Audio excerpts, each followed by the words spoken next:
I discovered human design some years ago when I was working with a coach myself. I went off and had a reading, and it absolutely changed my life. And so I'm so passionate about sharing this information. In terms of my career, I've been coaching now probably for a decade. I have recently graduated from finishing a psychology degree. I now run my own business. I was previously working as a lecturer in a business school, all with a theme of coaching. I am fascinated by humans. I want to understand how they work. Sometimes the more I study them, the more confusing they become, but that's part of the magic. So that is a whistle-stop tour of me, and I'm excited to share this information with you today. So if I had to sum human design up in one statement, it would be, it's about embodying more of who we were born to be. That is the essence of everything I'm going to share with you today. So our plan, I'm going to explain exactly what human design is. Some of you may have heard of it. Some of you may have absolutely no idea what it is, but wherever you are is perfect. I can speak to you. We will look at the foundations of what's known as a chart, which is essentially human design is a chart. That's how we read it. And then the benefits of understanding your design. So I hope that by the end of this session, you really feel informed and inspired about what human design is. And then you can move on and find out more if you so choose. So what is human design? Essentially, human design is rooted in old Chinese wisdom, and it's blended with modern astrology, and using your exact birth details produces what's known as a body graph. And it literally is a picture, a chart with all sorts of symbols and information. And it's really an energetic blueprint for your essence, for your makeup, the way that you were really designed to be. And having that wisdom and having that information means that you have insights, strategies, and real deep wisdom about who you were born to be. And therefore, what are the parts of you that you can really shed because they're not who you truly are? We've all gone through life and experienced certain things, or had parents or cultures or life experiences, have us become a certain way. And so it's really about starting to peel away those layers and let those go so that you can really step into your brilliance and your gifts. The belief in human design is that your soul reincarnates in many lifetimes, and every time it reincarnates, it asks, what do I need in this lifetime to really expand and grow? And so what we're looking at when we're looking at your body graph, and I will show you one of those in a moment, we're looking at your natural skills, your gifts, your propensities, and also, you know, the things you came to learn in this lifetime, and potentially some of the struggles you may bump up against. Now, by no means is human design a crystal ball or it predicts things. It's much more a map to really identify what's yours and what you've taken on. Now, one thing I want to say, for those of you who heard the words reincarnation or soul and that doesn't speak to you, that is absolutely fine. The gentleman that downloaded this entire system, his name is Rue, and actually his book is just behind me. And in the first few pages, he says, I do not want you to believe in human design. I want you to experiment with its wisdom. So whether or not you believe you have a soul, whether or not you have a belief about any of this sort of thing, that can be left at the door in some way. It's really the wisdom that it gives you and the guidance and the insights that go and experiment with those, and then really see for yourself about the impact. So for me, if I was to describe my experience, I would say that human design allowed me to express more of my truth and actually find out what my truth was. I had no idea really when I started. I was quite confused and quite lost.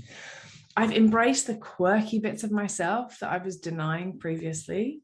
I've tuned into my body wisdom, and really, instead of spending all my time thinking and analyzing and being logical, really dropped into the wisdom and vitality that, you know, we have available in the rest of us. It's also a process of unlearning. We've been taught to be so many different ways. Be quiet, be polite, stick to your job, be loyal, don't start new things, don't quit things. There are so many messages that we take on from the world that this is really about unlearning those. And that's not without saying it is not a slow and deep process. This is not overnight. I don't believe anything is overnight. So really allow it to be a slow and deep process. So I keep talking about this chart. What is it? You're literally witnessing, if you will, my own body graph. So you can go to a website called My Body Graph, and you can put in your exact birth details, and this is what it produces. Now, to the untrained eye, and when I first begun, this was really overwhelming. It didn't make any sense. There were words I didn't understand. Now I can see so much. I can see how you use your energy, how you, best function in relationships, how you make aligned decisions, your purpose in this lifetime, the way that you, the gifts that you have within you, maybe some of the challenges you have. So once you study this stuff, there is so much information to be gained. And like I said, it's not a peeping into your personal business, but more an energetic blueprint. And so this is mine. And if you're curious about human design, I could absolutely walk you through your body graph so that you could understand this. It's such a beautiful experience. But where to start is the question. There's all that information. There are 3 foundations in human design that if you didn't go into the other 100 layers, these would serve you for a lifetime. And that is your energy type, your strategy, and your authority. And so that's what I'm going to explain today to give you a real insight and foundation into those things. So your energy type. This is, for me, a huge part of human design and always the first step when you're sharing somebody's chart with them. And so this is how you're designed to energetically navigate the world and how you're designed to exchange energy with those around you. And so if you've looked, I appreciate some of you may have had a peep beforehand, some of you may know this. So I'd be curious to know and for you to share with me afterwards, if you know your energy type, what it is. And you can do so by going to this website. So mybodygraph.com, which I've mentioned previously, you can go completely for free and get that chart for yourself. So if there's a first step that you want to take because you're curious about this stuff, that's exactly where you should begin. But what are the energy types? There are 5, and there are kind of the official human design names, but I've also given them kind of other little names to give you an insight into what they are. So we have the manifestors. I'm calling the fire starters. And so the manifestors are really here to catalyze action in themselves and others, to really be a fire and follow their desires and really get things started. These are not the people to be on the ground doing the grunt work. Our manifestors are quite literally what it says on the tin. They're amazing at manifesting. So they're amazing at bringing things to fruition. They tend to be quite independent. They tend to kind of gracefully charge through life. If I looked at this through a corporate lens, I'd be thinking they're the ones really, coming up with the ideas for the projects. And when you're in energetic correctness, as we call it, and you're really in that space, it's a really healthy, aligned, and really alive place to be. So for our manifestors, there's this fire burning inside of them, and it's really about following that. And then it's also about long periods of rest. So constant go, go, go does not suit our manifestors. That is a whistle-stop tour. There is so much more to say, but in aid of time, that's a look at our manifestors. Our generators, otherwise known as the energizers. Our generators have an abundance of energy when they're taking care of themselves, and they are really here to look out at life, see what brings them joy, and work really hard at those things. So they are, have been referred to as kind of the energizer bunnies. And if you think of a corporate world or a project, these would be the people that, the manifestors hand their projects over to and say, hey, I've got this great idea. Can you bring it to life? So our generators can really, they've got focus, they've got attention, and they've got sustained energy. But what's really important, if they do not have joy in their lives, if they're committed to things that It's not really their desire, it's someone else's. They can be just as exhausted as the rest of us. So it's really about detoxing things in your life that drain your energy and really doing more of what brings you more joy and energy. Next are manifesting generators. This is me, so this resonates with me deeply. And so I'm calling our manifesting generators the shapeshifters. And we are quite literally the definition of multitaskers. We want our fingers in all the pies, we move very quickly, we skip steps, we can sometimes be a bit of a walking contradiction. We have the ability to both manifest and generate, so we can really bring things to life, but we can also do the grunt work to keep it going. And so this is a very kind of quick, fast-paced energy, and we often start things, then change our minds, and then start something else. So for me, one of the most deeply transformative things about human design was that I realized I wasn't failing, or I wasn't a quitter. I was collecting different experiences and stopping when I was done. And so for me, that wasn't really revered in society. You must be loyal, you must climb the corporate ladder, you must go for that promotion. When really I just wanted to completely change careers. And I have done several times. So again, even your energy type can give you so much permission for what, is really correct for you and is not what society says you should do. Because at the end of the day, that's not who you're designed to be. Next are our projectors, and they really are the visionaries. So whilst kind of the generators and the manifesting generators are probably on the ground, doing the grunt work, going for it, bringing things to life, really on fire, that's not what our projectors are here to do. They are really here to be the visionaries. It's as if they've zoomed up above the world and they can see a very broad perspective that we can't see. And so what we need from our projectors is for them to share their insights and their views. And they're very good at kind of correcting and perfecting things. They may see a whole system or a project and know how to make it more efficient and better and quicker and smoother. They tend to be innovators. I can speak to my husband, who's a projector, and he works in some deeply innovative science in the dentistry field, which no one is really doing. So, he has that really unique insight. And so sometimes it's so unique and so new, people can be quite resistant. And so they're not ready to hear that view yet.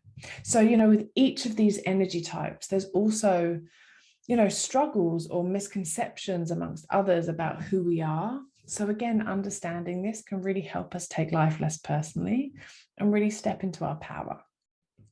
Last, we have our reflectors.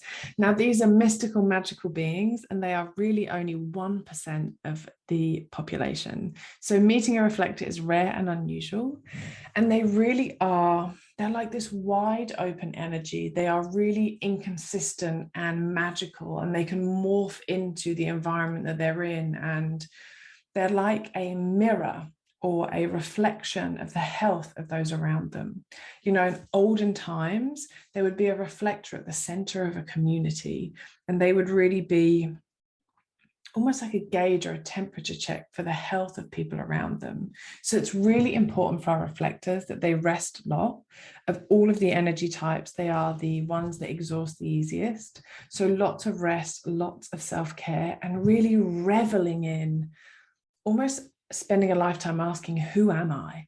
What am I here to do? And they tend to be, not unlike some of the others, this is not a black and white definitional situation. They tend to be very empathic. They tend to be great healers. I have a reflector friend and she is a therapist, so there's no surprise. So that's a summary of each of those. Now, none of this is black and white. None of this is to say who you are and how you should do things. But what I found is understanding how your own energy works means that you can use it wisely. And if you find yourself being exhausted, it's a place to look and ask, what in my life isn't aligned with this way that feels really good for me? I also think, in terms of being personal assistants, imagine if you understood this about your boss. It might be that they're projectors and they're visionaries, but in their roles, they're having to be generators and do lots of grunt work, and they're absolutely depleted. One example, there are many. Or that you may be a manifestor and actually you need to learn how to communicate a bit differently with them because they're a reflector. I don't know. I make these examples up. But hopefully you're starting to see and understand that actually when we come into alignment with this, we all have more energy, we all feel more alive, and let's face it, we feel more satisfied as a result. So that is a whistle-stop tour of the 5 energy types. Next up, we're looking at strategy. And so each of those energy types has its own strategy. And this is almost your way of engaging in the world and creating opportunities. So for our manifestors, yours is to inform. And I totally get there's lots of language with human design. Let it fall away and let the explanations and the insights sink in, and you can ask any questions of anything that didn't stick. So I appreciate this is all totally new language. But for our manifestors, they're meant to be charging through life and making things happen really unapologetically and not asking for permission. So their way to create more opportunity and to get what they want done is to inform people, just to remove the resistance. So often they're charging through life, they're very independent, and therefore don't think necessarily to tell others what they're doing. And so other people can look to our manifestors and think, you know, they're leaving us out, they're not very considerate, like what are they doing? They're very selfish. So letting people know what you do creates the path of least resistance. Next on is to respond. And this is true for our generators and our manifesting generators. And so this is to respond to life. And so this goes against all of the, 5 a.m. club, hustle, make it happen, grind narrative. We are here to observe what is needed from the world around us and then respond. So for example, starting with a blank slate is really difficult for me. I don't like someone saying, make this up. But if someone says, people are really struggling in the office, they are not communicating very well, they need some help with their personal relationships, that could be something I can respond to and I can feel into, is this a contribution I want to make? And so that is an example of responding. I didn't have to create that idea, but I literally, was observing the world around me and said, hey, I think this is needed. I'm going to provide that. And so again, for me, a big lesson in not having to think up ideas exhaustively, but really paying attention to what's needed in my environment and in my workplace. Next is to wait for invitation. This is for our projectors. So they have beautiful insights and a beautiful perspective on things. And sometimes because it's so unique, others aren't ready to hear it. So for our projectors, it's about really focusing on your craft, staying in your own lane and trusting in life and trusting in people that they will seek you out. You will be invited in. And when you're invited in, your wisdom is all the more sweeter. People are ready for it, they want it, and they need to hear what you have to offer. Next up, forgive me the slight pause, is that I have a puppy scratching on the door and I'm not quite sure what to do with him, but he seems to be quiet for now, so we're all good. We'll keep rolling. Next is to wait a lunar cycle. And this is truly unique, and this is just for our reflectors. And so because of their openness, because of their kind of mystical connection and way they move through the world, for them, it is really about waiting a lunar cycle if possible. They really need time to kind of feel into what's right for them, to make decisions, to really know how to move through the world. Now, if you are a reflector and you're only just finding this out, often, life wants you to move quick and make decisions and not really feel into things. So often these can, for our reflectors, it can be a real struggle. Now, of course, you don't always have a whole month to wait to make decisions, but even understanding that about yourself is so important that you can give yourself as much time as is needed, or at least as much time as you have. Next up is authorities, and I shan't go through all of these because there are 7 of them, but your authority is your inner authority. So where you go to make the most deeply aligned decisions within yourself. And so I want to share 2 of these as an example. The solar plexus and the sacral. The solar plexus is when you have to ride an emotional wave until you reach clarity. So what's important is that you take your time to make decisions. You ask, I need to go away and think about this. Please give me some time. Because if you say yes or no in the high or low of that emotion, you could be saying yes to something and end up having to backtrack. or you could say no to something that actually would be a missed opportunity. So for our emotional authorities, it's really about giving yourself some time and waiting for that clarity. Versus, for example, a sacral authority. And this is what I have. And so it's a very yes or no. It's instant. Like I feel it in my gut. I either feel pulled towards something or pushed away, and I know. And spending more time thinking about it doesn't help me. So imagine, you might be a solar plexus or an emotional authority, and your boss or your teammates or your partner might be a sacral. And so when you're like, okay, let's make this life decision or decision about dinner, I know. Give me like a closed question and I can choose the option that I feel more comfortable with. Whereas a solar plexus might take some time. So can you imagine if in our teams, in our relationships, with our bosses, with our juniors, if we understood some of these real fundamental things, we would know how to support each other, and we would be able to ask for what we need and give each other what we need.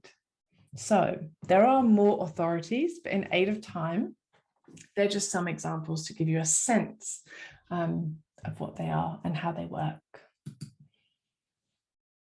So how else can human design support you? I realize there's some technical language. I realize I have moved and spoken very fast in order to kind of cram in as much information as I can. But what else we can see in your charts, for example, are how you thrive in relationships, the roles you came to play in this lifetime, your gifts, your purpose, some challenges that you might face. We look at something called your energy centers, and there can be shadows and also kind of gifts of each of those. And also the funny arrows that you see at the top give us information about your cognition, so how you process information, the environments that you thrive in, and also the way that you manifest. So there is so much detail to be had. This is such a beautiful and layered system that you can tell I'm very passionate about. And so if I had to say, why engage in human design? What's the benefit? This is just a small list. You get to work with your energy instead of against it. You can stop mimicking other people's versions of success. That was a mouthful. You can work out a roadmap to your purpose. You can understand what you need to thrive and stop trying to copy everyone else and wondering why it's not working. That means you can design a schedule, a lifestyle, or a relationship that serves you. Awareness of where you're likely to trip yourself up. So this is as much about, this is where I kind of fall out of alignment.